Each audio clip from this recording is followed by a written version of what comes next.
it from the jump. We came to get exactly what you want. Came here to say that you don't really want it with us. Yeah, we live, you know. We came here to say that you don't really want it with us. Yeah, the sports show.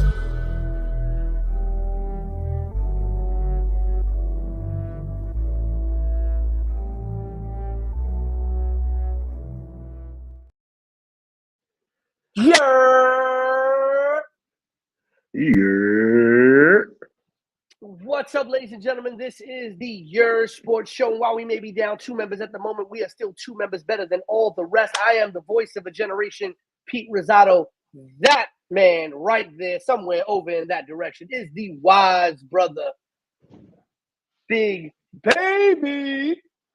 What's going on, everybody? What's I going don't want to steal on? the good nickname because you got the baritone, so I didn't want to mess that one up. The soul R&B? Yeah. The soul of R&B. That's when I was, what's the name? I'm still always going to be the soul R&B. Let me stop playing around with y'all. I'm always going to be the soul R&B. It has been an incredible sports week, including MLB opening day just yesterday around the league. We are not going to talk about what happened in South Korea, and we will talk way more about that when the first official episodes of the Dog Days of Baseball drops next week. You heard it on our Instagram, on our social medias. Myself, Grizz, and Alphonse Stevens will be hosting the Dog Days of Baseball podcast, a new show on the Yerrr Sports Show network of shows focusing solely on the MLB season. We'll talk a little bit about Major League Baseball a little bit later, but Dre, before we get to the sports talk, how was your week, brother? My week was pretty good. And before we even get into the show, shout out to everybody who are now watching on Instagram. Found a way to get it. So now we are live on all social media platforms, Twitch, X, Facebook, Instagram, everywhere. So, and Facebook, of course, home base for us. So, always. I mean, we'll never be on Truth Social, so that's not ever happening. Yeah, I don't think so. Maybe one day live on the TikTok. That might be interesting. Maybe. I think that would be. Well, we can get it live on TikTok soon. Possibly. We got to get a bunch more. We got to get a bunch more followers to get live on TikTok. Listen, what we should just do, I think what we should just do if one get followers on TikTok, we should create a compilation of things happening in the world and just cut it with Matt going, "You gotta relax." I absolutely agree 1,000% with that, and I feel like it's such a great idea. It's like I feel like that's an amazing idea. And Matt wanted me to add his because if you've watched some of his new videos called the Brooklyn Sessions, he wanted me to add a little disclaimer that we have on it. So all right, I may have to. So, right. Again, shout outs to the whole team. Shout out to everybody watching on everywhere. I kind of just did a Instagram blast and just blasted everybody. So hopefully these people come through. But Friday Night Lights edition of the Yerrr Sports Show. I always love recording Friday nights. And then the people watching get a double dose of the Jabba Cheers Network overall, because Jabba Cheers podcast recorded this morning. Shout out to them. Yep. Yerrr Sports Show is your nightcap. So that's a good way to start your day. I know the Jabba Cheers getting ready for a incredible week coming up. The Super Bowl of professional wrestling is happening next week. So looking forward to seeing all the content that the Jabba Cheers podcast is going to be dropping over this week, as well as all of the people that we're affiliated with that'll be in Philly, all the people that we've crossed paths with that will be in Philly this weekend at the multitude of independent shows, at WWE. Heck, we might even see some interesting faces this Monday night at the last Raw before Mania in Brooklyn, New York, the home base for us right here. It's a lot happening in the next week that we're going to be seeing a lot of stuff on content. Backstage Brawl's gonna have content. Jabatier's gonna have content. Yerrr Sports Show gonna have content. Everybody's gonna have a bunch of content. Yeah, it's gonna be a lot over the next next 10 days, I would say almost. Absolutely. Yeah. This is the most exciting time of the year for our little orbit.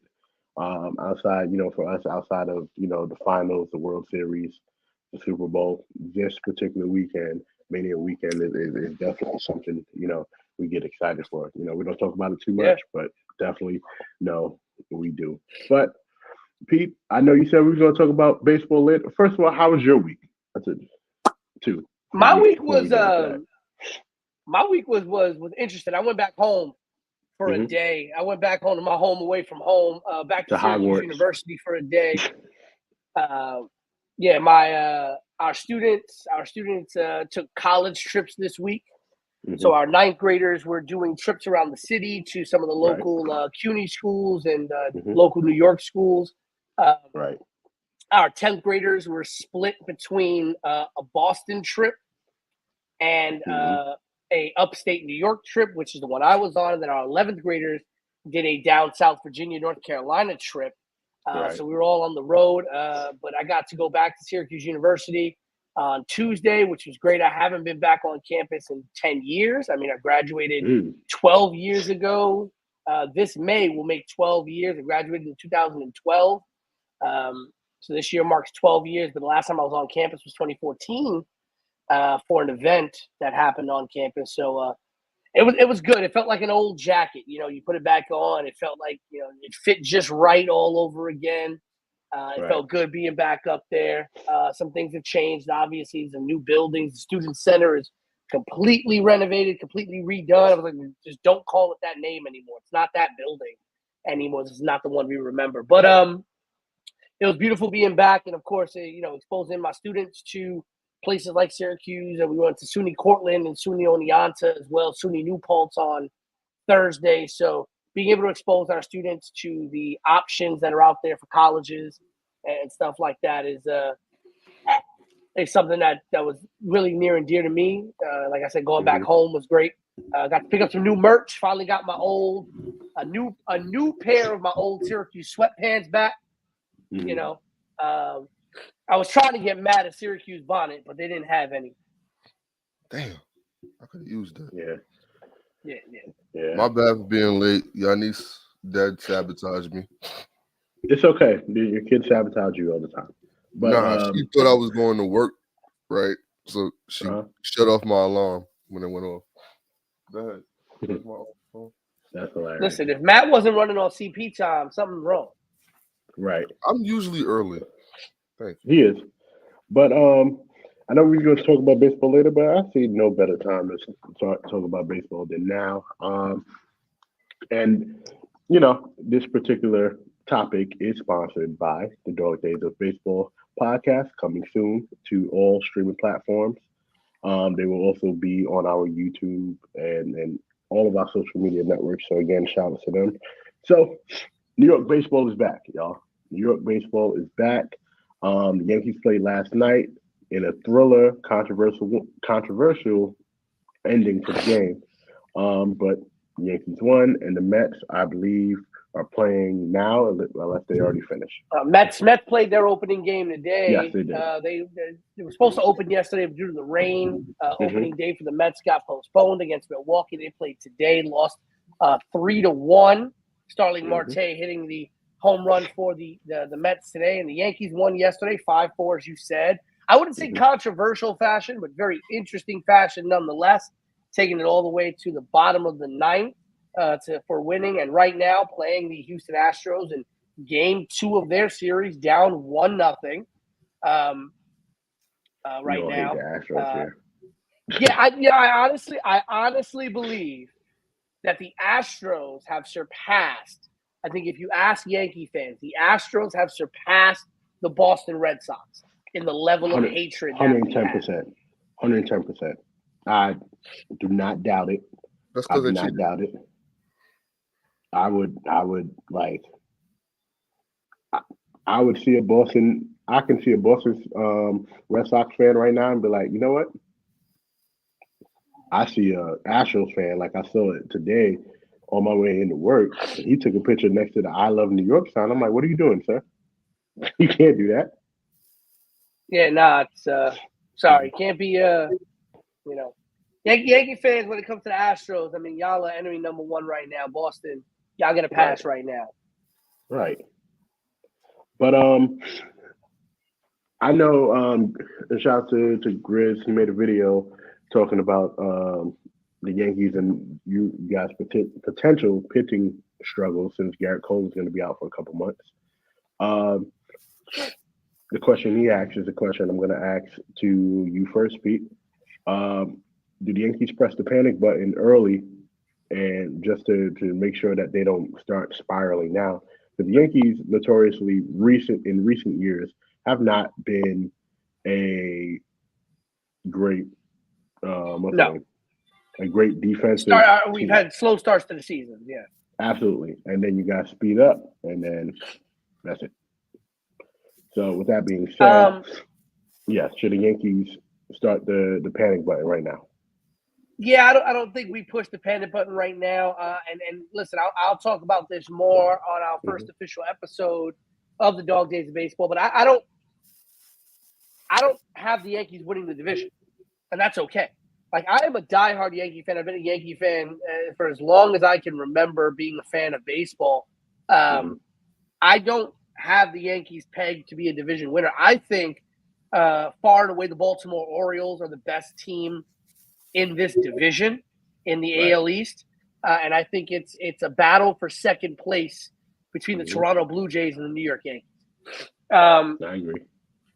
And that's going to be the big battle. And I think there are a lot of good teams in the AL this year. Texas is looking to repeat from last year. They looked pretty good last night. That clutch gene still coming in. Houston's going to be good. If we saw what they did last night, they're going to be a good team. And you still got some good teams in the Central with Minnesota, Detroit, and Cleveland. It's going to be interesting. But I don't think they push the panic button too early. It really all depends. I mean, there's a lot of question marks for the Yankees, and Garrett Cole being out doesn't help because we were already worried about. We were already worried about, is Rodon going to be able to bounce back from last year? How is Stroman going to be? Is Stroman going to be the Stroman he's been for the last couple of years, or is Stroman going to start to fall off in a Yankee uniform? What's the offense going to look like outside of Juan Soto, outside of Aaron Judge? Can Volpe take the next step? Can the offense stay healthy? Can Stanton and Judge and all of them stay healthy? There were a lot of question marks. So I think what the Yankees need to do is they just need to play fundamental baseball. They need to be able to do what they need to do to get wins until Garrett Cole comes back, until DJ LeMahieu comes back and stabilizes this lineup. We still have Jason Dominguez that is looking to come back. We still have a lot of pieces.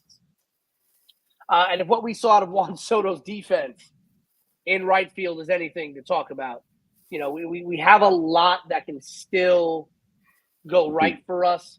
If I'm looking at what our schedule looks like, we have a 4-game schedule against 4 games against Houston.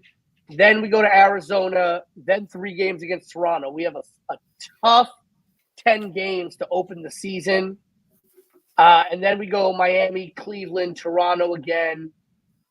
So they're going to have to, I say if they play 500 ball for the first 10 games of the season, maybe slightly above 500, get some wins against Miami, get some wins hopefully against Cleveland, try to beat up on Tampa Bay, who's not what they used to be, beat up on Oakland and Milwaukee later on in April. I think if we're above 500 at the end of April, we're in a good position because our May is kind of okay. Our May isn't that bad schedule-wise. And our June doesn't look too bad outside of a really rough middle of the schedule. We got 3 games against Baltimore, 3 against Atlanta, 2 against the Mets, 4 against Toronto. So from the middle of June to the end of June is where it gets a little tough. But I think we have enough to not have to push the panic button. I would have loved for us to get Jordan Montgomery. I would have loved for us to get Blake Snell. I don't know what's going on with Yankees and not being able to sign free agents. Is it the players? Is it the team? Is it the agents? I don't know yet. We're the big bad wolf. We've always been the big bad wolf. Yeah. It's So more I fun to don't know be what it is, but with us, you know that. So my question to you, Matt, is are we seeing the complete end in the dominance of the New York Yankees? And I know I'm saying this first game of the season, but this is the question I wanted to ask at the end of last season. But so they're not. They haven't fell off. They just haven't. If I'm not mistaken, when was the last time they made a run in the playoffs? Well, the last time they were in like the final, like the championship game was what, like 09? Something like that. Yep. So we haven't really been dominant for some time. So is it the end of it? I think it's been the end. I think the bigger question is are we ever going to be in the frame of competitiveness to where it's believable that they can win the World Series? I think that's more the better question. Because if you ask me today, the moves that they made in the offseason, it's not really conducive of them being heavy favorites for the World Series. I still see teams like, the Orioles, which shocked the shit out of me. Phillies, they're still real good. Of course, the Astros, if and when they're not cheating. I mean, I think we're past that point of, the Yankees being the odds-on favorite year in and year out of being World Series favorites. I know the pitching problem, Grizz, shout out to Grizz for that video, was prevalent in what he was talking about, but I don't know, correct me if I'm wrong, Pete. I think we've been having pitching problems for like the last 4 or 5 years. You on mute, bro. You on mute. Yeah, the rotation has not been as great as it could be. It hasn't been the strongest. So that's like beating a dead horse. We've been having problems with that for a minute. Right, in the most literal way. I felt like the real big problem last year was the offense. If you really want to be honest, but I felt like injuries plagued it, and that was more the reason. Shout out to Larry. And why are we not talking about the Rangers? Because we're talking about baseball. Shout out to the Rangers because they clinched the berth. They might. I feel. Talk to me. No. We'll talk about the Rangers, Larry, when Artemi Panarin can actually do something in the playoffs outside of being just a great regular season player. I mean, they're like the number one team in the NHL right now, if I'm not mistaken. But that's what happens with the Rangers. The Rangers are a lot like Rangers the Yankees. They look really, really good in the regular season. But the Rangers and the Knicks have the same problem. They have great regular seasons, then they get to the playoffs, and their stars disappear. Look, I'm not going to complain about the Knicks right now because they have a strong chance of winning the number 2 seed. If that's the ceiling, I'm not mad at it because we haven't been number 2 in the NBA since 2012. So I'm not mad about that. You're not going to catch me complaining about the Knicks, and they're doing all of this with injury problems. So you really can't get me to complain about the Knicks right now, which is shocking. But back to the Yankees question. Dominance, they're so far removed from dominance. I think we need to focus on them being relevant, and in order for them to be relevant, like Pete said, I don't really know what's going on. I don't know if it was you or Pete. I really don't know if the culture is the same and players just don't want to come to New York no more. I mean, granted, I wouldn't want to go to the Bronx either, but that's neither here nor there. I think that might be the problem. Trey, that's honestly the problem. It's the Bronx. It has to be. Nobody Nobody want to go to the Bronx. I think that's what it is. But here's the thing, and I think the problem is the word dominance. Yeah. Mm-hmm. Right? Understand that last year, 2023, was the first year since 2008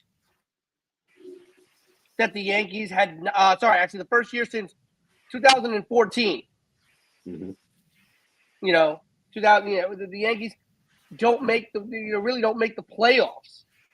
I mean, when we're talking about the New York Yankees, I think the word dominance gets really kind of perverted because so many people are used to perverted as well. Dynasty years. Yeah. They're used to 96 to 2000, right? Yeah. And people forget that was a small 5-year window, right? We could have made the playoffs in 90. We could have gone deeper in 95. We didn't. 96, we won the World Series. Nobody expected it. We won the World Series with a team that nobody would have bet on to win the World Series against Atlanta that year. We do that. 97, the debacle against Cleveland. We get knocked out. 98, massively incredible season in 1998. We go to the World Series, sweep the Padres. Goodbye, good night, good luck. Mm-hmm. That was 99. 99, another great season, right? 99, another great season. 2000, we go there. We have a great series against the Mets, and we get another one. 2001, we could have won another one. The Diamondbacks were just a better team that year. That game that went to seven games. Randy Johnson, Kurt Schilling, everybody. Like, that was a great series when you really think about it. Outside of the fact that the Yankees lost on a bloop single by Luis Gonzalez. That was an incredible series. But what do people hinge their hat on? The Yankees lost in the World Series. And then the Yankees didn't win another World Series until 2009. But you know what's funny? In 2002, bad year, division series. We get knocked out by Anaheim, who eventually goes to the World Series.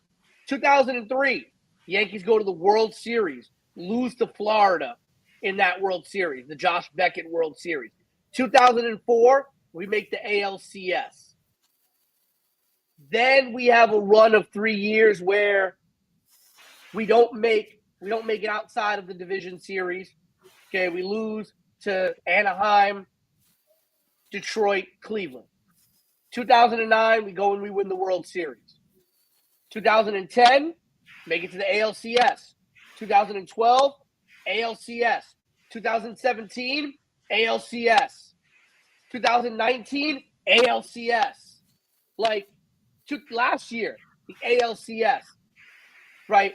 Now, granted, 2022, 2019, and 2017. All 3 years we make it to the ALCS and we lose to the Astros. The Yankees have still been dominant. The Yankees have still been a relevant team. They have made the playoffs almost every single year. Were they favorites? Rare. Were they favorites? But I don't think – but see, that's the thing. That's where I think the dominant problem is the issue. Everybody thinks – and this has also been perpetuated by the Yankees, right? This is perpetuated by also a lot of teams in the NBA and in the NFL when you hear players say, well, the goal is a championship. We don't win the championship. The season's a failure. No, it wasn't. Yeah. Because here's the thing. How many teams win a championship every year? We talking about just baseball? Yeah, one. One team. And one sports, team in the Major League team Baseball. One team. Subjective. Right? How many teams have the opportunity to do that? Only 2 every year. Right? Yeah. Now, if we talk about the larger scope of the playoffs, right? In Major League Baseball, you're talking about, 12 teams that have an opportunity, right? At the end of the day. When you talk about basketball, when we talk about the original 8, 16 teams out of 30? Yep. 32 have a chance. And if you get down to the championship series in each league, it's 4 teams. 4. It's my right? fault. So when you really think about the statistics of it, and you think about not only making the playoffs year after year after year, but getting to places like the American League Championship Series, where you are one of the last 4 teams, right? And when we talk about Major League Baseball, we're talking about 5, 10, 15, 20, 30 teams. So when you are 4 of the final 4 out of 30, those odds are pretty slim. People have gotten so used to the Yankees being championship or bust that that's the problem. That they think if the Yankees don't win a championship, they didn't do well. No, they did great. Yeah, we won a championship. But it doesn't mean that that's the only thing that defines a team as great. If the Lakers make the NBA Finals and lose in 7 games and play a great series and everybody's playing at the top of their game, but they lose on the final 2 possessions of the 4th quarter of the 7th game, was the season a failure? No, it wasn't. You got to the most minuscule of opportunities to win a championship. Not everybody's getting there. I get it. And no, I definitely understand what you're talking about. And next week when you guys start recording, I definitely want you guys to expand upon that, because it's a good discussion. It's definitely a good discussion. You just got it. So the next thing we're talking about, we're hopping over to the NFL. Sorry, having a moment. The NFL. They have this new hip tackle rule. Basically, the hip tackle looks like almost every tackle I've seen before. But I know they've kind of shown what's the difference in it. Basically, when you grab the person's hip and then you do a little swivel. When you swing? And you do a little swivel and you land on the person's leg. And it's like, you can hurt the person. But Matt, my question to you is, how different is the NFL season going to look this year with the new rule in place? It's flag football now. I don't even know what we're talking about no more. It's like, all these rules just seem like they're just trying to protect the quarterback. And we're paying them all this money for them just to play safe. I don't like it at all. I might be ignorant.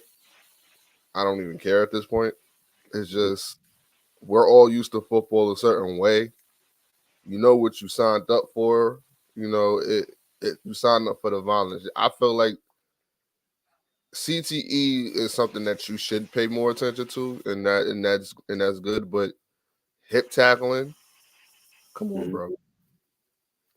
You getting mad because he ring around the rosied you? He swung you around and threw you to the ground? Definitely ring around the rosy. That's corny. I don't agree with it. I think it just, of course, they're trying to boost up the offensive play and the score to make it more exciting to watch. But it's football, bro. It's gonna always be exciting to watch. I do not need to put this much ease to quarterbacks. Tom Brady probably could have played till he was 60 with the way that these rules are coming in. It's just sad. And it's just going to be more annoying to you guys because that means Aaron Rodgers is not retiring no time soon. Right. But that's where we started the hip tackle. We started the hip tackle because it was a way to get away from making, helmet-to-helmet contact. It was a way to get away from, the face mask, horse collar, the spear tackles, all these different things. I miss the spear tackles forever. Yeah, like we said, okay, those aren't safe, so we developed the hip tackle, and now the hip tackle isn't safe because of the way the neck torques and things like that. I get that, right? I understand that, but football's a violent game. That's what it is, right? And you know what you're signing up for. You know the risk involved before you walk in. Right? Absolutely. If I go skydiving, I know the risks involved. I sign a waiver that says I know the risks involved. Shows all these things. Right? Skydiving, you're wild. You know, but it's the truth, right? Like, all right, hold up. Yeah, no, he's right. I He's know. right. I just like fucking with him. I'm just like skydiving beat. Come on, like you're not from the Bronx. Come on. Listen, I'm from the Bronx. J-Lo isn't. Don't get it twisted. But, okay, that's crazy. but let's all right. Let's put it in a way that we'll all understand right now, right? When you ride the MTA nowadays, you know the risks involved. That's better. Man, see, the crazy part about that is, and I'm not going to go on a tangent about that, but the MTA has always had a level of danger to it, right? I was just about to say security. I've never No, I've never felt secure on the subway. But the problem now is the fact that the mayor is demonizing the subway, has demonized the subway so much, and now we have all these cops with nothing to do just to be in the subway bothering people. Oh no, you got all these cops that ain't not even bothering. They're not even doing nothing. They're not doing anything. Why? Because you got a serial snuffer walking around. Yo, just wow. Bruh, if I see the serial snuffer, I gotta bow. This for New York. You got a dude walking, just taking the train, just getting up in the morning like, who am I mollywopping today? That's wild. I'm gonna need you to relax. Okay. No, literally. No brother love. That was bad. Nah, mollywopping isn't. No. I don't know who this man is, but I tell you right now. Mollywop, bro. Listen, I don't know who this man is, but I tell you right now, I know who his idol was growing up. I thought they caught him. Nah, that's another one. But I'm gonna tell you right now, I know who his idol was growing up. I know damn well that man idolized Homie the Clown. That's what he looked like. But out here, But the thing, it's like you know the risk involved when you play football. You know what it is. You know what you signed up for. You know, and the sad part about it is, unfortunately, we watch it for the car crash. Yes. Exactly. When I go on YouTube and I look up videos, I look up for the best hits. Like, I don't look for the best catches. You know, I look for the best hit. Who made you drop the ball? What made everybody want to get mad in the hit stick? We love that. Hit stick. That was it. Right? So now Matt got to take out the hit stick because it's too dangerous. I won't buy that game. I'll tell you that right now. You take away but the hit. I just want to make. I know you in the middle of it, Pete. I just want to make a point because I have to slide in a second. Matt, you're signed in, right? Yeah. Okay. But my point about this is, I think the league is going to look really silly this year with people getting 15-yard penalties and automatic first downs every play. It's going to change the way these players have to play again, and I don't personally like it. Just like how everything is a roughing the passer call. I remember that when they fixed the roughing the passer, and now if the wind blew too hard, you was going down the field another 15 yards and automatic first down. Like, that's the shit I'm talking about. And like Matt said, like probably Larry would say, like, we are getting to a point where it's getting ridiculous and it's turning more into flag football than anything. Two-hand touch. With the quarterback, you got a two-hand touch from now. Oh, yeah. You go and tackle the quarterback, you got to be like, wait, hold on. Rock-a-bye, baby. And put him to sleep, lay him down gently, and you'll still get a flag. Which is crazy because all these quarterbacks were so injured last year. That's what made it so crazy. Injured. Like, how? So injured. How? They're so injured. Well, fellas, I'm gonna go. I'm gonna just be in the producer spot because American Airlines need me. But yes, I will see you guys later. Definitely continue the conversation. I will be watching. Do y'all thing. Wakanda forever. All of that good stuff.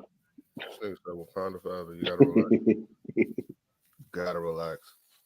Listen, Matt, I don't know if you heard before you got on. We said that we're gonna get all of our views on TikTok because we're gonna make a "You Gotta Relax" compilation. So we're just gonna play a clip of something happening in the real world or something that was said, and then it's just be like, Matt, you gotta relax. Boy, with all the shit that's happened this week, listen, it would be crazy. Not Trump selling Bibles. Yep. I saw that, right? Yeah, Like, this motherfucker's selling sneakers. He's selling sneakers aren't that bad. Have you seen the sneakers? Because he's trying to get the black vote. I mean, give everybody the stimulus check. I bet you they vote for him. Like, I guarantee they vote for him. He's like, oh, black people like sneakers. Let me do sneakers. Like wait, and being black people in the South like religion. Let me get the Bibles. That was crazy. I heard that. I'm like, a man out here hawking Bible or something. Yo, I know we was joking when he lost 4 years ago. That nigga's coming back. Like, it's bad. Like, he's gonna. That man get is back. on demon time. He's beating the fucking system. He's coming back. Let's stay with the NFL. Let's stay with the NFL and go into a little thing here. Matt, we might have another Eli Manning situation. Deion Sanders recently came out and spoke about how, the top two players in Colorado coming into the draft, they don't want to play in certain places. They already know that if certain teams want to pick them, they're going to come back. They're not going to go play. And now, we're talking about Caleb Williams as well, the number one pick, right? Does he want to go to Chicago? What's your take on this with Deion and possibly with Caleb Williams about players not wanting to play for certain teams and trying to strong arm who drafts them and who doesn't? I didn't even hear Deion say that. That's crazy. I thought that was RG3 that said that crap. And my initial RG3 said it about Caleb, but Deion had an actual interview where he talked about how he is advising not only his son, but the wide receiver as well. Travis Hunter. Yeah, like about playing for certain teams who don't play for this team. If this team wants to draft you, say no. Stuff like a whole bunch of stuff. I mean, you gotta be real. All right, the biggest example, right, is damn, why is his name slipping me? Because he just signed with Pittsburgh. It's similar to him because he's not a bad quarterback. He was just in a really bad. You mean Fields? Yeah, Justin Fields. He was just in a bad situation to where you weren't gonna progress. Not everybody has the luxury of being like a CJ Stroud who benefited in where he ended up being at, right, with Houston, and like revitalizing that franchise. It's gonna take a lot to make Chicago a contender. And so I understand why everybody's instructing Caleb Williams to do that. But I feel like now the thing is not to be drafted number one, but drafted on the account of your legacy, if that makes sense, right? Remember what the dream was, to be the number one overall pick. That's no longer the thought process, especially in the NFL. Why? Because you'll look at guys like Baker Mayfield, who we all universally feel like is trash. But could he be trash because he played for Cleveland? Because he's doing pretty good in Tampa, right? Or could it just be he's trash and he's an average quarterback and we didn't believe the hype? So I get it. It's a legacy thing, Pete. Like, and it's not wrong to think and plan that way, because we're big on what can you do for my franchise versus what my franchise can do for you. But it's kind of a double-edged sword, because to be the number one pick or to be a top 10 draft pick, top 5 draft pick, you have to play really well, right? Teams have to look at you as a potential franchise cornerstone or somebody they can build around. And if you don't want to get drafted by those teams, then why are you playing as good? Right? Yeah. Don't play as good in college. Don't go show out in college. Don't go win a national championship, right? So it's interesting here because I'm looking at number 1 and number 2 overall picks in NFL history. Give me 1 second here. All right, so if I'm looking at Bryce Young to the Carolina Panthers, C.J. Stroud to Houston, right? Aiden Hutchinson to, Detroit 2 years ago, Trayvon Walker to the Jaguars, right? Let's look at 2021. Zach Wilson, number 2, Trevor Lawrence, number 1. Trevor Lawrence, his first year in Jacksonville, but Trevor Lawrence's first year in Jacksonville wasn't great. Yeah. But we put that more on the fact of who his coach was and the scandal that went on with that. So that's and then he gets a pass on that, but yeah. Okay, so let's look at but you look at like 2019. 2019, Nick Bosa, Defensive Rookie of the Year, drafted by the San Francisco 49ers. Kyler Murray, drafted by the Arizona Cardinals, Offensive Rookie of the Year. Right? But since then, the Cardinals, they probably made a little run 1 year. It might have been 21. Was it 21? That they made a little run and they were looking pretty good, but then Kyler Murray got injured. Was that? But well, in the scheme of things, I feel like that legacy, whoever that is Facebook, you gotta write your name. But I feel like the legacy over being the number 1 overall pick is solely for quarterbacks, right? For the most part, there's been few. So I think the last, you had a Jake Long, the tackle, taken by the Miami Dolphins in 2008. Eric Fisher, taken by the Chiefs in 2013. And you had Jadeveon Clowney in 2014. And Myles Garrett in 2017. And then Trayvon Walker. But for the most part, a lot of it has been quarterbacks. You had a couple of defensive ends, couple of tackles.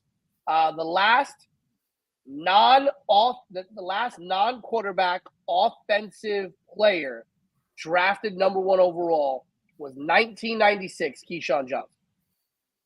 So name the last number 1 overall pick that was a quarterback that wasn't a bust. There's a lot that weren't busts. I mean, if you go back, if you look at bust, I mean, like. 99. You had 99. You had Tim Couch. 2005. Well, no, I wouldn't consider him. 2000. I wouldn't consider him a. 2007. Jamarcus Russell. He's all right. Not great, but he's all right. 2010. Probably Sam Bradford. Wasn't necessarily a number 1 overall pick kind of player on the pro level. I consider Jameis Winston to be a bust, considering that he was drafted number 1 overall. And he wasn't. I don't see him as a number 1 type guy. I said he was all right. Right? He was all right. But he was a number 1 guy. Right. Ass might be a stretch. Okay. Jared Goff is now remaking his career. I mean, if you look at Jared Goff, 2016 Jared Goff, when he was drafted, I mean, Jared Goff had some really bad seasons as well, but now Jared Goff looking really good, made 3 Pro Bowls in his career in the 8 years that he's been in the NFL. But when you look at a lot of these number 1 overall picks, I mean, the idea is that the team builds around you. And if you look at these number 1 picks, right? I'm going to go back to 2001 because 2001 was Michael Vick. Michael Vick made the Falcons relevant. Yeah. David Carr, outside of the fact that he had no offensive line, was an incredible quarterback for Houston. I'm just sad. Carson Palmer was great in Cincinnati. He Great just was there in the sense. Stretch, Pete. He was good. Great is a stretch. You gotta be. No. Carson Palmer was a great quarterback for Cincinnati. He went through a stretch of years where, unfortunately, these were the Marvin Lewis-ran Bengals who could not do anything in the playoffs or make the playoffs. But he was statistically a great quarterback. Eli Manning, made the Giants better. Alex Smith, while not a great quarterback, held down the San Francisco 49ers for a number of years. Definitely. Right? Mario Williams was an incredible defensive end for Houston. Mm-hmm. Jake Long was an incredible tackle for Miami. Stafford was great. Latavius tell it? No, he wasn't. Cam Newton revitalized the Carolina Panthers after Jake Delhomme and everybody left. And then shoot the bet in the Super Bowl. Right? No, I'm just Andrew Luck was great for Indianapolis. Disappointment, right? But I can do that. Yeah. Now you look at the number 2 picks. Look at the number 2 picks in the NFL. Zach right? Wilson. 2002, Julius Peppers to the Carolina Panthers.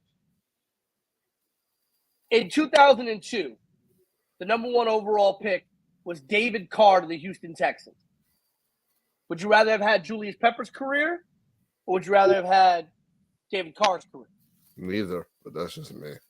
Julius Peppers is in the Pro Football Hall of Fame. I hear you.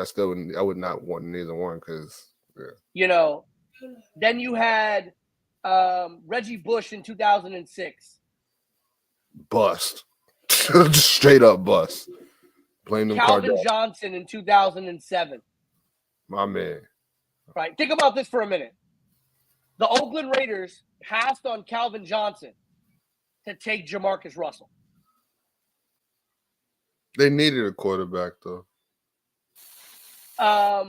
You look at 2010, Ndamukong Suh. Forgot about 2011, Von Miller. 2012, RG3. Right? The number 2 picks then kind of fell off a bit. Hold on. But do you revere RG3's career? He was more or less figured out. And I don't feel like that was Washington's fault that his career was trash. I feel like that was more, how the fuck can I explain it? That's more cockiness, right? Where you felt like he did not have to change or progress. And that's why he got injured so much, right? So I don't blame Washington for RG3 being a bust. I don't blame the Jets for Zach Wilson being a bust. You know what I'm saying? I blame the Jets for drafting Zach Wilson. Exactly. You know what I'm saying? So it's like, this is what I mean. It's more of I don't fault coaches like Deion Sanders coaching his players as far as think about your legacy. If you want to have a career and a lifestyle like I had, you got to think more or less to your legacy. I don't disagree with RG3 saying that, but you had a good situation. Washington was not ass. You were. So you get what I'm saying? So it's like, for you to sit there and tell like Caleb Williams, oh, you should pull a Eli Manning and decide and just tell him I'm not reporting to Chicago. Subjective. Because you saw what they did to Justin Fields. Justin Fields got sold for a can of Sprite and a promise. So in 1988, right? In 1988, the Atlanta Falcons went 5-11. Okay, 5-11. And shout out to the they had the right, and they ended up with the number 5 overall pick in the 1989 NFL draft, which they then used to select Deion Sanders. Right? You know how good the Atlanta Falcons were in 1989? They went 3-13. They I went agree. 5-11 in 1991. Right? Like, if we're really talking about, Dion was great because of where he ended up going after the team he was drafted. Okay? He was in Atlanta till 93.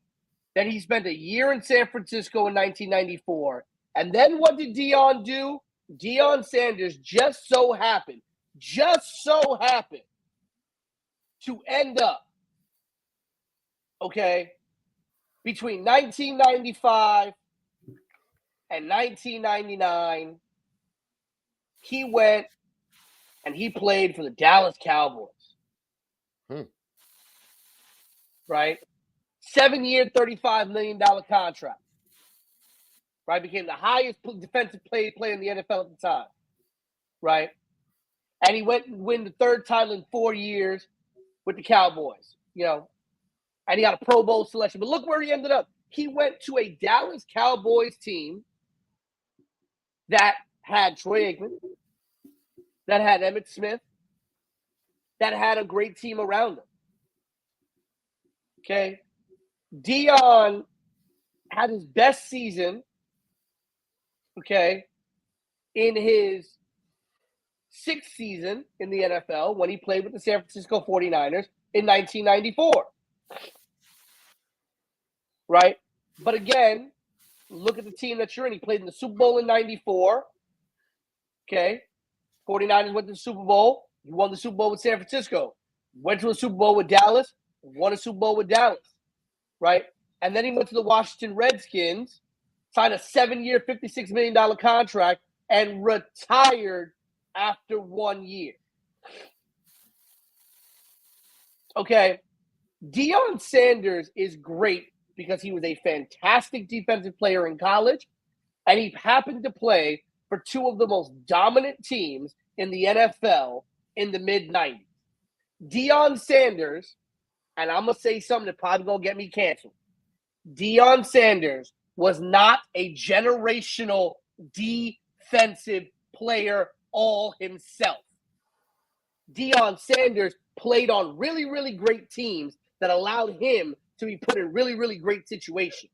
Because I'm going to tell you right now, if you take Deion Sanders 1 year in San Francisco out, okay, and you take his first year in Dallas out, okay, he's a 4-time Pro Bowler, a 1-time defensive, not even his only defensive player of the year gets taken off, right? And you know what his greatest moment playing for the Atlanta Falcons was? The fact that he played both baseball and football at the same time.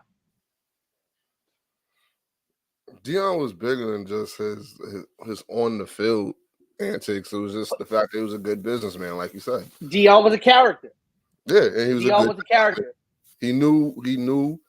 He thought legacy. So to add on to our point, you have an entertaining quarterback, and you have a world beater receiver / safety, because I think Travis Hunter plays more than one. He plays both offense and defense, but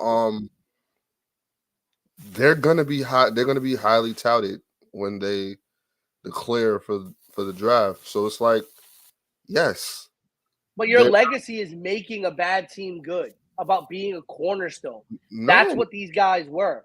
I mean, Aikman went to Dallas. Barry Sanders went to Detroit. All of these guys, they had no choice. And this is a problem that I have with players nowadays. They think they're bigger than the game. I didn't like it when Eli did it. I'll say it straight out. I didn't like it when Eli did it. Okay? I didn't like it when Peyton Manning did it. Right? You go where you're drafted. These teams are where they are record-wise, and they're drafting you so that you can make them better. These teams are saying, we believe you are the player that is going to be the cornerstone to making us better. And guess what? You do your first couple of years, and if you don't want to stay there, you don't stay there. You go somewhere else. You don't got to sign your second contract. You're not locked in like it used to be. And unless you're a running back that doesn't get picked first anymore, unless you're a running back, quarterbacks have super huge shelf lives. Defensive players have super huge shelf lives. If you're good, what do they always say? You're not playing for your first contract. You're playing for your second. You play for your second contract. Unless you're in Dallas and you're going to get franchise tagged anyway. But yeah. But hey, you don't have to sign it. You don't have to sign it, right? Yeah. You don't have to sign it. Do what you want to do afterward. But you go to the team that drafts you. You play your ass off, and you leave if you don't want to stay, right? And I'm tired of players trying to overtake their agency on them. But speaking about players overtaking their agency, don't really have an agency to overtake, I should say. Yeah, did you hear about this big 3 offer to Caitlin Clark? Yeah, it's laughable. No, it's not. It's laughable. Why is it laughable? Listen, the WNBA does not really have the greatest. Listen, Liz Cambridge signed a multi-million-dollar contract to go play overseas. Mm-hmm. You now have Caitlin Clark getting a big money offer from the big 3. At the end of the day, they want to be able to financially support their families, and the WNBA doesn't really do it for them in terms of salary. So is the WNBA in trouble when we're talking about these great college basketball players who are killing it in the women's college basketball tournament? You know, possibly thinking that the WNBA is too small for them. They're in trouble if she actually signs to the big 3, because they're in their year now where they're supposed to be negotiating their TV deal. And if you want more money for the players, you're going to need that TV deal. So yeah, they'll be in trouble if she actually takes it serious and signs that deal. Which, if you're Caitlin Clark and Caitlin Clark's family, I would not think about it. What is it? 3? You said $3 million. I could have sworn it was 5. I don't know. I'm bugging. She knows $5 million. Yeah, $5 million. You don't sit there and think about it because it's $5 million, and I think the highest paid WNBA player is $250,000. So I mean, $5 million to $250,000 for 3 years. I'm not gonna lie to you. If I'm Caitlin Clark, I'm taking that money. It's $5 million, but she probably makes that in NIL deals alone, so she's not wanting for anything. But this new crop of talent, this new crop of college talent that is going into the league, your Angel Reese's and your Caitlin Clarks of the world, the WNBA are going to need them. With all due respect, Caitlin Clark is your bag. If you're every woman in the league, you're gonna be in her ear like, look, we need you here. Because let's be real. Nobody's checking for the men's college basketball right now. We can't even tell you a lot of these players on this team, right? No, there's not a lot of stars right now. Exactly. There's not a lot of what you would call it, off the page stars. And I think, it's interesting that there hasn't been a one of these like big cornerstones that we've seen in men's college basketball. Either they're not being talked about, but I think a lot of people are also very, with the NCAA now, it's harder because anybody who's in the NCAA that's there for more than 1 year, they don't really get talked about. Yeah. I've been really into the women's basketball games. Like it's all stories. Like we're looking to see Iowa versus LSU for the rematch of last year. We're looking at that. We're looking at the beef between the Gamecocks and LSU. Juju and what she's been doing. She's been balling. Like it's a lot of talent in the women's college You know what's interesting? The top five players in the NCAA right now are all, if I'm looking at this, are all seniors. Mm-hmm. Actually, top six, all seniors, and they're all big guys, right? The first time you get somebody who's not a senior is Kyle Filipowski out of Duke, who's a 7 feet, 248 pounds, averaging 19.9 points per game and 8.3 rebounds a game. But the number one ranked player in NCAA is, and this was in the first 25 games of the season, Zach Edey out of Purdue, who's 7'4", 300 pounds. Tyler Kolek out of Marquette, who's a 6'3" point guard. They just lost. NC State Hunter Dickinson, Hunter Dickinson out of Kansas, who's 7'2", 260. And Jadon Ledee out of San Diego State, who's 6'9", 240. Who's in his third college in 6 years of playing college ball, right? And then you've got PJ Hall out of Clemson, 6'10", 238. So, I mean, it's tough. And you know what? You're going to hate what I'm going to say.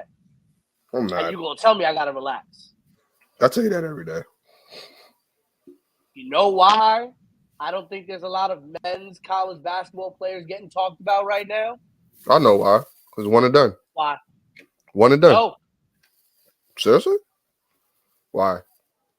The best college basketball players right now are all white. They don't translate to the NBA audience. You gotta relax. You gotta It's relax. true. Question.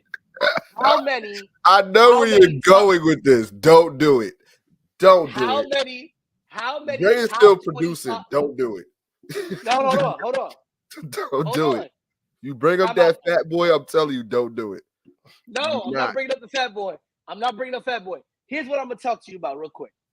Chat me up on this real quick, and I'm being dead serious about this. How many white players that have been top 10, top 5 in college basketball have translated to being star or starting players in the NBA? Damn. Exactly. Shit. I genuinely can't name any. I think the last one. Grayson Allen was one of the best players in college basketball when he played for Duke. He's a role player now. And he's at best a role player. Yeah. Why am I forgetting this? Frank Kaminsky was probably top 5 player in college basketball when he was playing at Indiana. No, what about Chet? Chet Holmgren is a rarity. That's what I'm talking about. It's a rarity. And he's playing for Oklahoma City. And how many people are actually talking about Chet Holmgren? When you in the barbershop, when you out there talking to the boys in the hood, when you out there talking to the boys on the block about basketball, ain't no hood dude who watch basketball, ain't no kid in a high school classroom talking about, I want to be like Chet Holmgren. No, nobody wants to be like Chet Holmgren, but we don't disrespect and say that he's not a good talent. Granted, he's being overshadowed by Shea, but the baddest white boy ever was Larry Bird. That's the only one I can. The 3 baddest white boys in the NBA right now are all Europeans. Yeah. It's Jokic, it's Doncic, and it's Sabonis. Lauri Markkanen is international. Porzingis is international. Chet Holmgren is the only one. Shit, I can't even argue with you. Yeah, those are the top 3. And Sabonis is not a bad man. He just owns Anthony Davis. It's just the only one I can really put that on. A lot of other players have figured him out, but Anthony Davis can't seem to figure him out. You want to talk about who's one of the baddest white boys, actual white boys in the NBA right now? Wasn't drafted very high. Wasn't talked about in college a lot. Wait, what about Tyler Hero? Let's see where Tyler Hero was. I was about to bring up somebody else. He was the 13th pick in the 2019 draft. No, but I think he fell down because of his injuries. But he played 1 year in Kentucky. Yeah. He was a Kentucky one and done. You know who's the baddest white boy that went undrafted when he got drafted? When he went into the NBA draft, he was undrafted. And he's a bad white boy right now. Shit, Austin Reeves. All right, you got it. You got it. Because he put up 40 the other night. You got it. But Austin Reeves is nasty, though. He has his moments. He's got game. He can shoot. The kid was He's undrafted smart. in the 2021. His IQ is up there. I give you that. But that's always what we talk about, right? We always talk about. We always, the white boys in college basketball don't translate to the demographic of the basketball watching fan, especially the NBA watching fan. Because here's the thing: the truth is, the demographic of college basketball is still more heavily white than it is black in terms of the audience. Mm-hmm. The demographic of the NBA is more heavily African American than it is white. More international. Leaning into more international now. Right, but in the United States, the demographic audience for the NBA is more African American than anything. But college basketball, NCAA, is still heavily a white audience in terms of who their majority viewing public is. Man. When do the African American fans, the black fans of the NBA, tune into NCAA college basketball? When you got them big names, them boys who are looking good, who are going to be them first round draft picks, right? Because I can tell you, everybody was talking about Johnny Flynn and Kemba Walker and all of them. Everybody in the barbershop, Kemba Walker, he a bad man. That boy bad. They were talking about Kyrie when he was in college. They were talking about Zion when he was in college. They were talking about all these people when they were in college. Because when those are the players that translate to the NBA demographic, they're not paying attention to the white boys. They're not paying attention to the white boys in Indiana. They did with JJ Redick. And what the fuck was his name? Jimmer. They were doing that. Yeah, they were doing it with Jimmer and JJ Redick. I never understood the Jimmer shit. I'm like, I didn't see it. I didn't know why everybody was such a big Jimmer Fredette fan. But JJ Redick was heavily talked about. So here's my question. So here's my question for you then. What's up? Do the Toronto Raptors, and I'm not talking about what we know now, I'm talking about then. Transport yourself back to 2011, okay? Mm-hmm. Do the Toronto Raptors get shit if they draft JJ Redick number 1 overall instead of Andrea Bargnani? Do the Bulls get shit if they draft JJ Redick instead of LaMarcus Aldridge? Do the Timberwolves get shit if they draft LaMarcus Aldridge over Brandon Roy? Right? Ain't nobody gonna see the white boy go number 1 unless they're international. The closest we got was in that 2011 draft. Adam Morrison went number 3. And he was really touted. I'm surprised he even fell to 3 because what he did from Gonzaga. Behind Bargnani and LaMarcus Aldridge. So right. LaMarcus Aldridge had a good. LaMarcus Aldridge he was 7 feet, and his mid-range shot was crazy. He was a good post player. He was great with rebounding, and they needed the help in Portland as far as that pickup. So I understood that pickup. Bargnani, nobody really knew much about Bargnani. He was overseas. So if you look, the lightest dude, I'm not even talking white, the lightest dude I've seen go number 1, and I'm looking back from 2008. I'm back in 2014 right now. The lightest dude to go number 1 was Dan Blake Griffin. He's not white. But he light. That's what I'm saying, the lightest dude. And Karl Anthony Towns was light when he was drafted. That's it. Ben Simmons, he's Australian. He don't count. He's black. His father's black. Right? You know, like right. stubborn and ignorant black. It's crazy. Like, so. You know, when you look at some of these great players in the NCAA, they don't usually some of the greatest players in the NCAA don't translate to the NBA, and it's because it's a different game. Yeah. It's a much different game. There's a lot more attention put on fundamental team play, team play and fundamentals. So in NCAA basketball.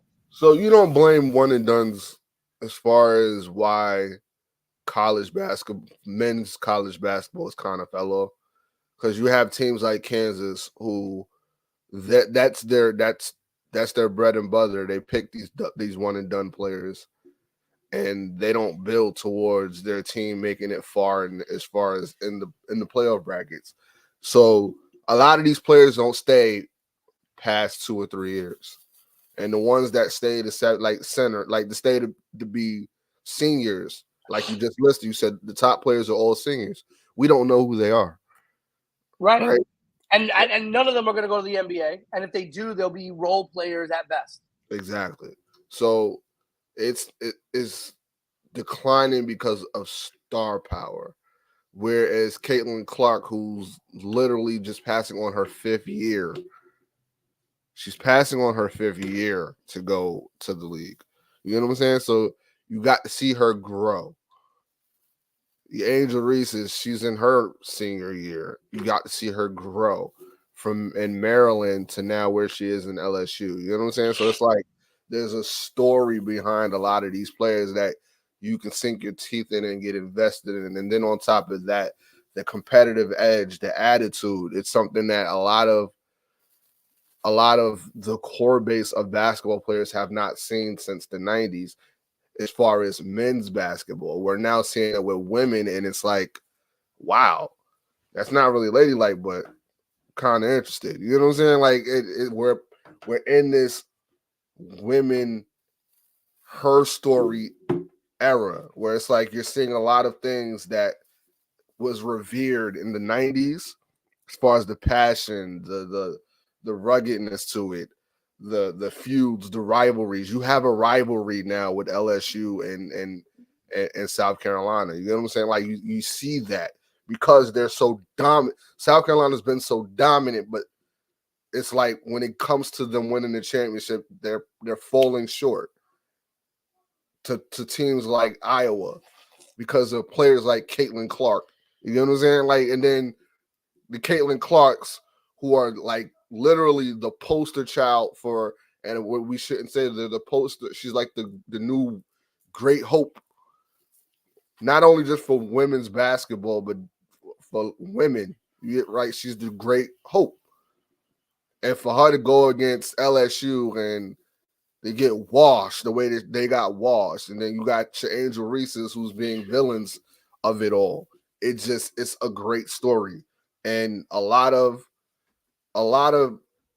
public consumptions, we love drama.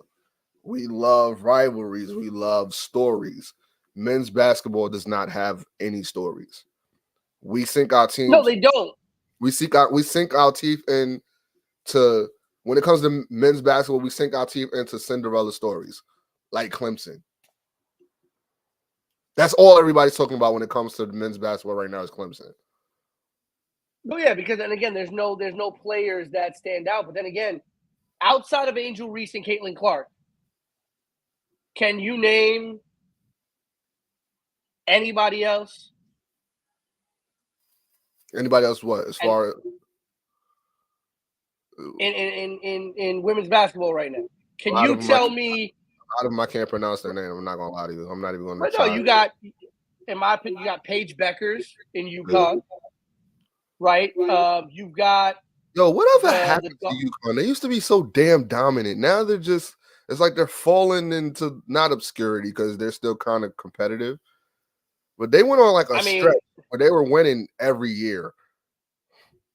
I mean, they just had their 30th straight trip to the Sweet 16. Exactly. But you 30 remember how straight years. in the You remember Sweet how 16. Bertram just went on like a 17-year run where they were just winning championships every year? It was just like a foregone conclusion. Yeah. They were going to win the championship. UConn was that. Like with UConn, like now it's like it's not so much the women right now, it's the men because they're the odds-on favorite to win the championship this year. Even I still think it might be, I mean, that's just me. But it is what it is. Shout out to Yeah, I'm trying to what did you just say? Trying to find the UConn women's here. I believe they're in the ACC. No, they're also in the ACC. No, they are not in the ACC. They might actually still be in the Big East. They went 18-0 this year. They had undefeated. UConn, right? Yeah. Yeah, but they're not the odds-on favorite to win. The Gamecocks are. They beat they got Duke. They got Duke tomorrow. So it's gonna be very interesting. Where is it here? Why do I not see that? Oh, that's because I didn't go all the way down. There we go. Yeah, they beat Jackson State. They beat Syracuse that was a great game. I watched that game. Mm-hmm. They got Duke, number 7 team in the country in Duke, and then you got USC and Baylor. I could see it being USC and Duke, USC and UConn, which is going to be very interesting because you're going to see Paige Becker, probably going one-on-one against Juju Watkins, who's incredible. You've got, my girl out of Notre Dame, Hannah Hidalgo, mm-hmm. right? A great freshman guard in Notre Dame. But a lot of these girls like, Madison Booker, Cameron Brink, Aaliyah Edwards, right? Kiki Ifrien. A lot of these girls people aren't talking about them. They're not talking about Camila Cardoso, who is killing it as the senior center for South Carolina. That's the headline game, Camilla versus Angel. That's what everybody's looking for because of that rivalry. And because of what she did to what's her name, Flau'jae, I can't pronounce these girls' name. Is bad. Give me grace. I'm not good at pronouncing people's names. So I mean, but yeah, like you got all these. You got my girl out of UCLA, Lauren Betts. Trying to see the UCLA bracket over here. Yeah, that game tomorrow. LSU and UCLA, that's going to be the matchup right there. Yeah. Because you got Lauren Betts for UCLA. And then it's going to be, you got Camilla on South Carolina, which is going to be interesting if they how they get there, But you've got great players on UCLA. Right. But then you also got, people don't talk about her enough, Anissa Morrow for LSU, because everybody talks about Angel Reese. But it's the problem is I think a lot of people need to also redefine how they see their stars. Because again, there's a lot of great players in the NCAA and the men's top. People just aren't watching. Yeah, but people just aren't watching. Goes into kind of our next topic in a sense, like as far as the decline in men's basketball in a sense with college basketball, that kind of trickles down to like the All-Star game, like with people not wanting to watch the All-Star game or All-Star weekend as a whole, right? So with that, like my question to you, because we're now entering the next topic, what do you Adam Silver saying that he wants to switch things up as far as the All-Star game because he loved the progression and the interest between the women and the men as far as that 3-point showdown with Steph and Sabrina. Like it was, everybody wanted to watch it. more than any of the other activities that were going on. So he's giving up ideas like probably including more men versus women type games, or the biggest idea that he had, which I 100% agree with, is with the dominance of Doncic and Joker and Embiid and Shea, USA versus the world, because this has been a heavily debated topic. Like, do we have any more superstars in the USA to compete with the world? Is it now an international league now where they're taking over the NBA? Do we compete anymore? And that answer. I love the idea. You love it. I love the idea, but it'll be abandoned once the USA gets embarrassed. So you feel like they're going to get embarrassed? So who's on Team USA? I have no clue. Like, it's just because. Right. No, let's look at this right now. Right. Let's look at this right now. Yeah. So right now, let's say your best international players. You got Luka starting at point guard. I don't even think Jokic. No, but Shea if might. If I'm picking USA versus the world, okay, I'm starting Luka at the point. I have Jokic at the center position. You could have Giannis. Yep. You could have Giannis at the 4. You could rotate between Paolo Banchero, Alperen Sengun, and Shea and Sabonis at your 3. Shea. And then that leaves you 2, right? That's Shea. You got Shea could be your backup point. But again, look at that. If you've got a 3-person rotation at your small forward with Sengun, Sabonis, and Paolo Banchero, you've got Joker, you've got Giannis for the center position, Embiid for the center position, and then at your point guard spots, you've got Shea, you've got Luka Doncic.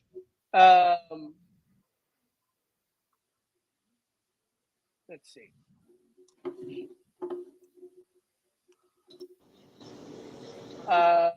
Porzingis is probably in there. Siakam, Josh Giddey, Wembanyama. Technically, Wiggins is an international player. Technically, he's from Canada. You're right. Yeah. Right. Clint Capella is international. Jamal Murray is technically an international player. He's a Canadian player. Right. You still got Gobert as well. Franz Wagner. Bogdanovich, DiVincenzo. DeAndre Ayton. Like, who are you putting on the other side right now? I got Anthony Edwards, Kevin Durant, LeBron, of course, Steph Curry. Okay. Trying to think center wise. I don't know nobody center wise. It's crazy. Anthony Davis, Kawhi, Paul George.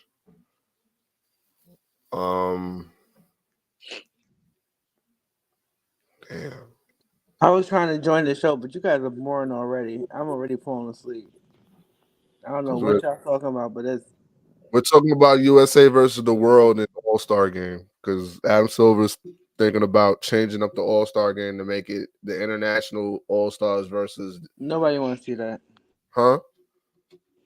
I don't want to see that. I mean, they should do old school versus new school. What do you mean old school versus new school?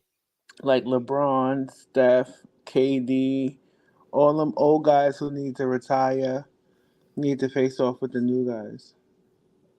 Did y'all talk about Draymond Green and how he's a straight embarrassment to his team? He made Steph Curry cry yesterday. He made Steph Curry a demon last night too. Pause. Right, kicking down chairs and knocking down threes and going down the aisle like this. But nobody want to talk about his behavior. I don't reward bad behavior by mentioning it on air. They just need to get rid of him at this point. He has to get out the league at this point. That's where I'm at with it. But even if you have that team, Matt, look at the team that I just fielded, and I didn't even mention some players, right? I didn't even mention guys like Vujacic or Al Horford or Lauri Markkanen. Players like that could be there, right? You have a great bench, right? Was the kid for Indiana, Mathurin. Okay. He's an international player. About Tyler Hansbrough. He's Karl Anthony Towns is technically international. Yeah, he's Filipino. Jalen Williams. He's Dominican. Yeah, one of them. Some from there. Your favorite former 76er, Thibault. He's not going to be on no All-Star. He's not going to be on no All-Star team. I'm saying though, but like when you think about that, when you think about the players that are international, Kyrie Irving's technically an international player. Yes. Josh Giddey, Buddy Hield, DeAndre Ayton, Nurkic, Embiid, Siakam. It's an international league, but that's what I'm saying. That's why that's been the argument. Like, do we stand a chance against the international All-Stars if they were to go that route? Because again, the top 3 players right now is Doncic, Giannis, and Joker, and they're all 3 international players. Right, and now who was the number 1 pick? Victor Wembanyama, French. Yeah, shit, I forgot all about him. Yeah, the international All-Stars, they would be stacked. You don't have you don't have much answers for a lot of the players on that team. Right. Yeah, I mean, you have a deep bench. You have a deep bench there. You have guys like Steven Adams on the bench. You have guys like like you said, Shea might be on the bench, coming off the bench. Clint Capella would be coming off the bench.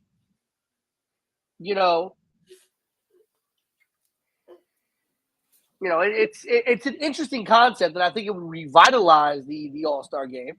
But I also think the biggest problem with the All-Star game is it's just like nobody takes it seriously. I also think there should be some stakes in the All-Star game. There should be some stakes in the All-Star game. What stakes are you talking about? There should be something in the All-Star game that matters in the to the overall to the league. If it's winner of the All-Star game gets home court advantage in the NBA Finals. Winner of the All-Star game gets, I don't know. They have to figure something out because they have to make it matter or get it out of the middle of the season. I'm not subjective to USA versus the world. I also want to see the WNBA All-Stars versus the NBA All-Stars. That would be great too. I would tune in for that.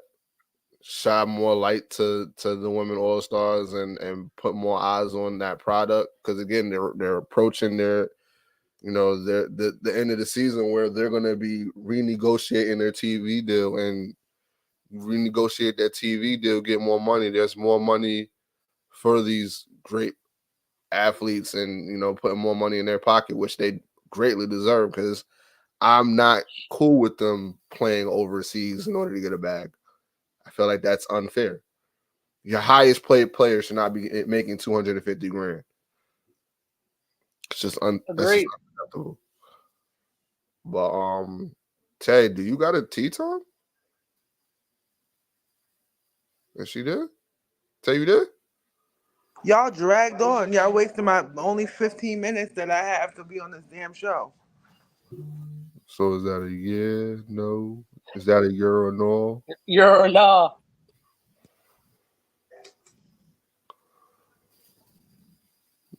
No? Yeah, sure, whatever. Yeah, sure, whatever. Give it to a queen. Yeah, we just hyped up. Give it to a queen. I got it. Hyped up. Give it to a queen. Yeah, we just hyped up. Give it to a queen. I got it. Hyped up. Give it to a queen. Yeah, we just hyped up. Give it to a queen. I Ladies and gentlemen, tonight is your late night installment of Tavia's Tea Time, where your girl T talks all comings here, there, and everywhere. Today, I want to talk about online thugs and the fact that, like, social media gives people the strength to say things about and to people that they wouldn't say to them personally, right? I come from an era that's so different that we didn't settle our beefs online. Like, if you felt the way about somebody, either you put up, you knuck if you buck, or you stand down.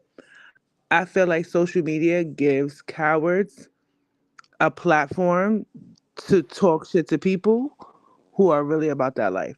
That's what I'm gonna say about that. My second installment of Tea Time is is everybody seeing what's going on with Diddy?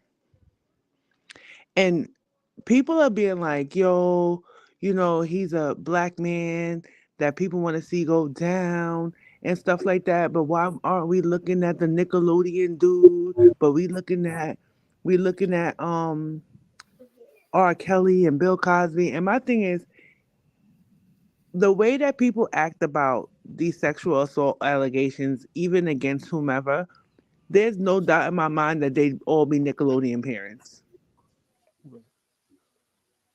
Because to play comparative politics when it comes to race in the face of people doing years and years allegations of sexual abuse, it's scary to me. My third thing on Tea Time is I don't understand what's everybody's obsession with Dreams and Nightmares. The song. Like, it's not even a song. It's an intro. It's so sad that you've had a career for 13 years, and that's the only song that people know. That's weird. That's big weird. That's big weird. Oh shit! Why are you going away? Oh man, why? Does anybody agree? And I don't understand mean, why Peter left it. He was rambling on for like. Oh man, I don't know why Yeah. you say something about dreams and Now, mind nightmares. I you, knew it. Yo. mind you, I get, knew it. I imagine mind your you, I face. get hyped when I hear the song too. Oh man, I yo. get hyped when I hear the song too. I saw your comment, right? And I was like, I get hyped. oh man, yo. I get Yo. hyped too. But Dreams and like, nightmares is this era's public service announcement, I guess. Like, you know how important that was to I can see that. It's my time. But you know what's so crazy? Those songs didn't come out. Those songs didn't come out too far apart from each other. What? I'm not too. I don't know. I don't remember the time frame of it, but I know public service announcement was when I was in junior high school, going into high school. Dreams and Nightmares was already when I got out of high school. But as far as brother love, I mean, I don't, bro. I have my personal opinion. And then everybody's just making it weird. People are just making it weird by saying like no Diddy when it comes to like homosexual like actions. And my thing is, when you should say no Diddy when it comes to bad business deals. Like, damn, I'm about to sign this contract for this job, thinking I'm gonna last there for longer than.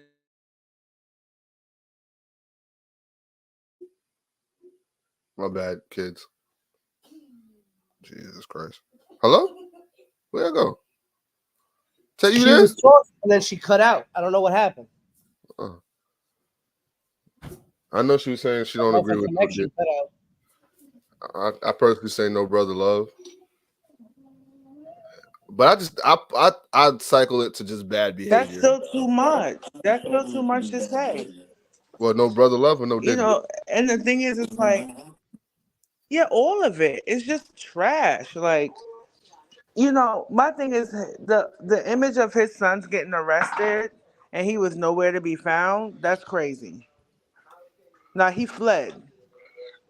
They said he didn't flee. They said he was in Miami, pacing. He was at the Payson? airport. Yeah, he was at the airport pacing around. He was just walking around.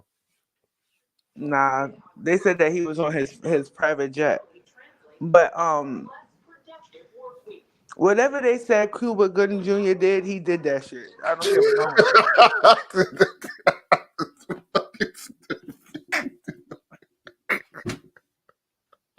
no. You don't like Cuba Gooding Jr. either? Oh my god! No, any story I ever heard about him was all negative.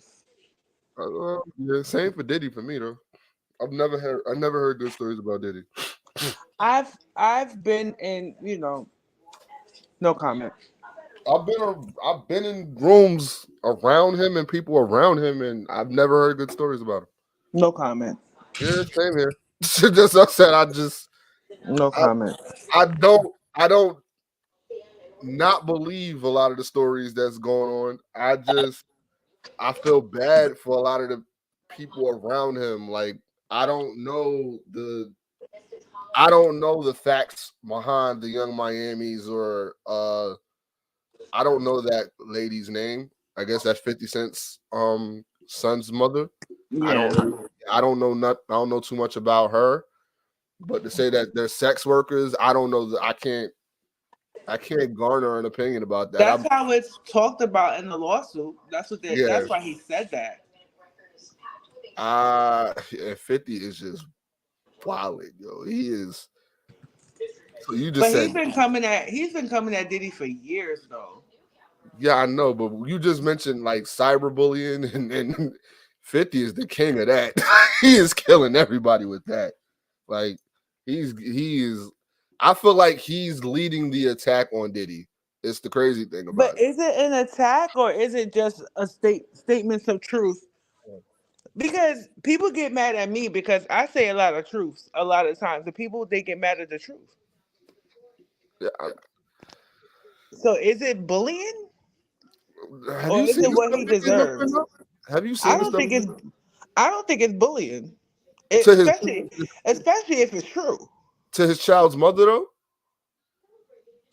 If it's true, it's not bullying. I just feel like to see the downfall and like to see all the negative that happens to a lot of these people that have fame, like Diddy or like you said, Cuba Gooding Jr., which I don't know too much stories about Cuba Gooding Jr. I try not to invest in that, but for them to mention they mentioned Meek in that. They mentioned so many other. They mentioned Stevie J. They hear Al B. Sure pretty much beg for his son to just come home because of all of this. But would you say all that now after this man done raised your son? Look, Like that to me, that's wild, emotional deadbeat dad behavior. I mean, Yeah. it's just It's deadbeat dad behavior. and then it's like to see what's the kid name? Well, not kid, the guy from That's So Raven. Why do they keep giving him a mic? I don't understand.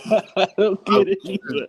Day, I'm like, why do they keep interviewing this guy? Like, I don't know what's going on. Like mental. Oh, jeez, you don't want to say it's mental, but it comes off real mental, like really mentally depression. Like it's something going on. What's his name? Orlando Brown. That's his name. Yes, he definitely has mental issues. But why do they keep interviewing him? This is what I'm not understanding. And then on top of that, you got Suge Knight throwing more salt to the flame from prison. It just gets worse. I don't feel like Diddy has he has a long, like it's not even he can't even fight it. I feel like his descendants from the top is going to be talked about more than his ascension to the top. And I feel like, damn, he's really in the same boat as R. Kelly now. I wouldn't go that far. Sex workers, Tay? Yeah, but the thing is, the R. Kelly thing was just so egregious. Like, we haven't begun to see the beginning of. We haven't even begun to see this, and I don't think it's gonna reach those levels because hopefully people have learned from R. Kelly. Well, they're talking about sex trafficking. Well, sex trafficking has a million different reasons and a million different explanations behind it.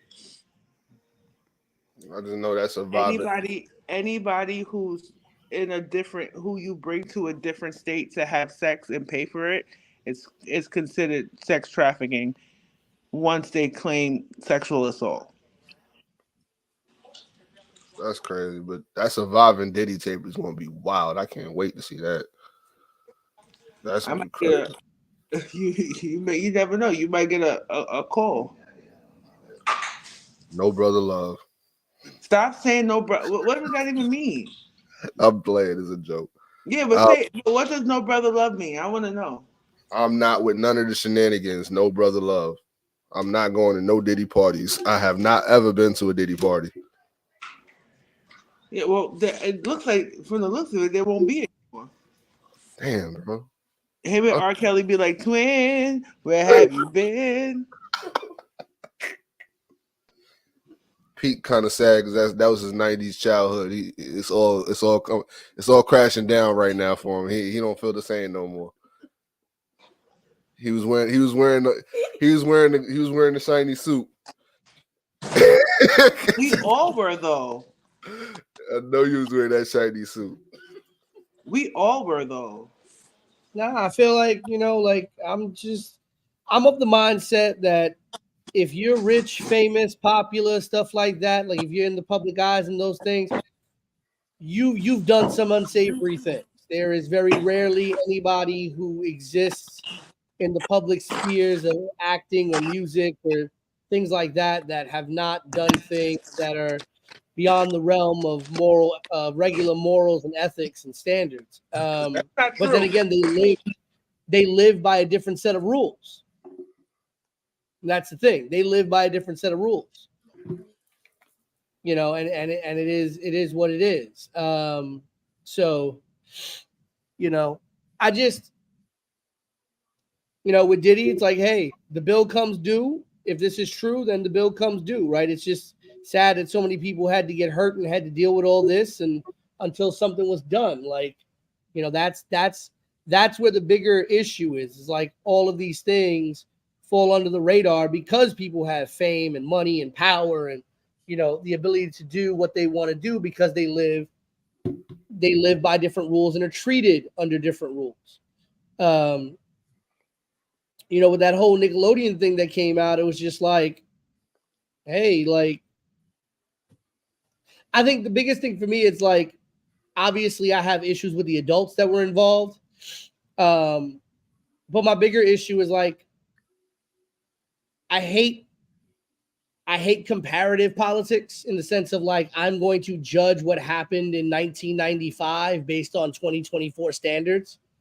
Like, we've learned things in 2024 that we are like, okay, that's not good to do, and that's not good to do, and that's not good to do. We weren't exactly having that thought pattern or thinking those things or talking about those things back in 1994. Yeah, but having sex with 13-year-olds, I'm pretty sure in 1995 and 2025 and 2075, that's still going to be that's taboo. why I said the adults involved in that. I think that's not what's saying. I'm talking about like predatory behavior. They were talking about like, well, when you look back at the scene, like they were talking about a scene where a kid has like an allergic reaction to something, and then he like sneezes, and it's this big this big thing of snot that lands on this woman's face in the scene. And then like, so it's basically a what shot joke for kids. And I'm like, No. Okay, but you're looking at it from an adult mindset in 2024. Like nobody that was watching that in 1995 was sitting there saying, "Oh, well, that's a this joke or that's a this," and it's like that's what I mean by the comparative stuff. Like we sit here and we want to judge things that happen. If that were the case, listen. If that were the case, take Three's Company off the air. Take I Love Lucy off the air. Take Different Strokes off the air. Take A Different World off the air. Take all these shows that we grew up watching off the air because we could sit here with the lens of 2024 and look at something from the 90s, the 80s, the 70s, the 60s, the 50s, and find something that was wrong with it. Hell, take The Honeymooners off the air. Every New Year's Eve, they do a marathon. I love it. I watched it with my mother for years. Take it off the air. Why? Because it talks about a man who openly speaks about physically abusing his wife, even though he never hits her. But he alludes to it. Like, come on now. No, I get it.